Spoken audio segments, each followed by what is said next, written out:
আর কেউ না, সব ধান্দাবাজ। দেশ স্বাধীন করছেন না? কি স্বাধীন করছেন?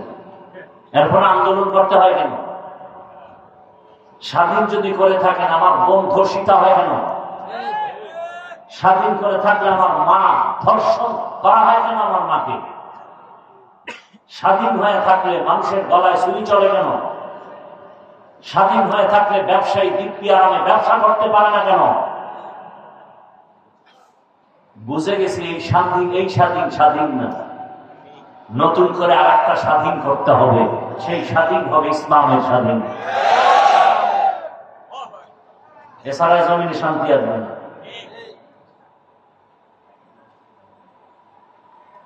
কেরোসিনের পাত্রে মধু রাখলে কোনদিন এই মধু খাওয়ার যোগ্য হবে না। শিয়ালের হাতে মুরগি আমানত দিলে কয়দিন থাকবে? হ্যাঁ, কঠিন, কিন্তু বড় কঠিন। আল্লাহ রায় দান করুন।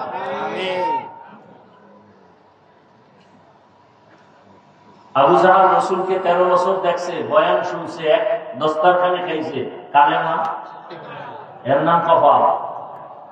আর 27 বছরের যুবক রসুলকে জবাই করার জন্য তরবারি নিয়ে দৌড়ায়। নবীজির সামনে এসে রসুলকে দেখে তরবারি ফালায়, বলে ইয়া রাসূলুল্লাহ, বেয়াদবি মাফ করে কালেমা পড়ায়। কয় বছরের যুবক? 27 বছরের। রসুলকে জবাই করতে এসে কালেমা পড়ে। এই কপালওয়ালার নাম জানেন? বলেন। এর নাম কপাল। 13 বছর রসুলকে দেখছে, বয়ান শুনে নাই, বয়ান শুনছে, কালেমা পড়ে নাই।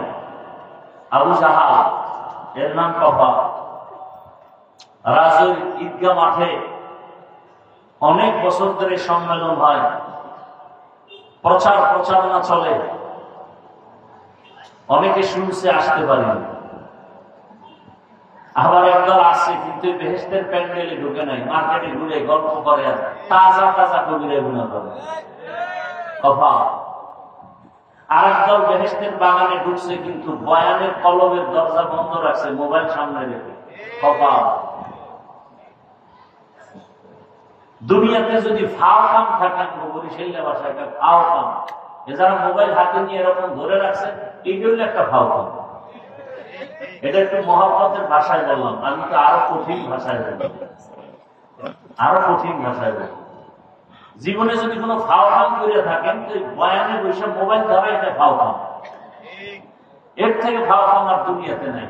বিষয় কি? কপাল।